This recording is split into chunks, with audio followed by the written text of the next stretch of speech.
Okay, To a Wild Rose measures 5 through 8. We do have to make sure that we can get from measure 4 over to measure 5. And that's a pretty far move right into here. But let's talk about what's happening. Your left hand is on this F sharp right here. The next two notes in measure 5 are right on either side of it.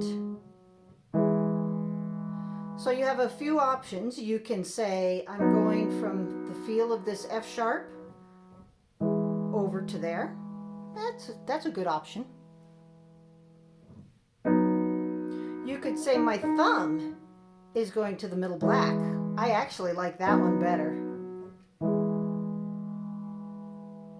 And your right hand, measure 4 to measure 5.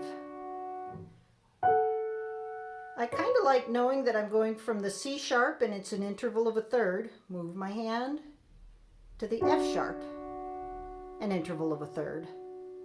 That might be the idea to do that. Later, we'll discuss that we're basically moving down a fifth for each, or a fourth, depending on what kind of musician you are, a fifth and a fourth. Left hand. It's in C sharp minor position. See how my fifth finger is getting ready right there? And were you aware that the second finger E is now your fulcrum? There's the E.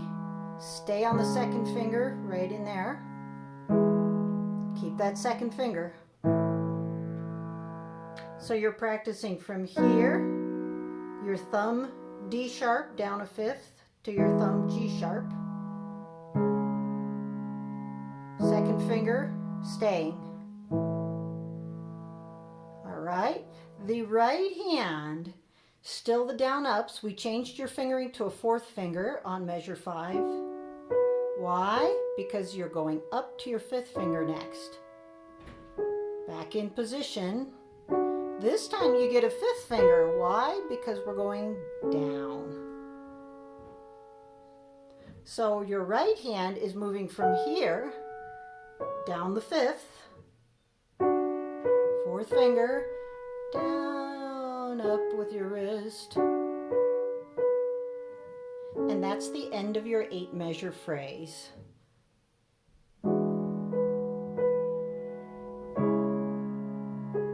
I like knowing that my second fingers are playing at the same time. If that helps, use it. 2s and 1s at the same time.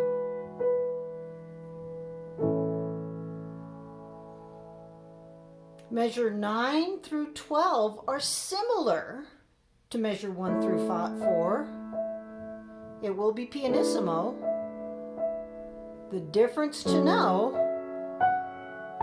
compare measure 4, which goes to here, to measure 12, which goes to here. Important to know the difference. Measure 4, measure 12. Measure 4, measure 12.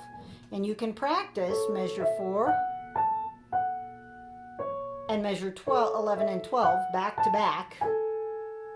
And somebody can shout, measure 3 and 4, in which case you play that one. Or 11 and 12, in which case you play this one. So the second one is way up there.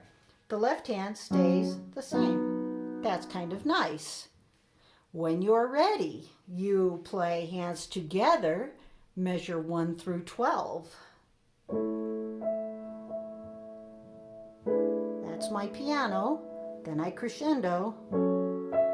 Extended fingering, there's my fourth finger F sharp. Second half of the phrase called a consequent. There's the fourth finger. Thumb and second finger, same time. Fifth finger.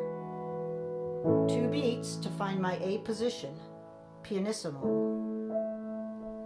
Relaxing through my entire body, stretching out the core. Crescendoing. Now it's true, I catch myself playing a 5 and a 2 on this pattern. I think you and I chose a 5-1. That's correct.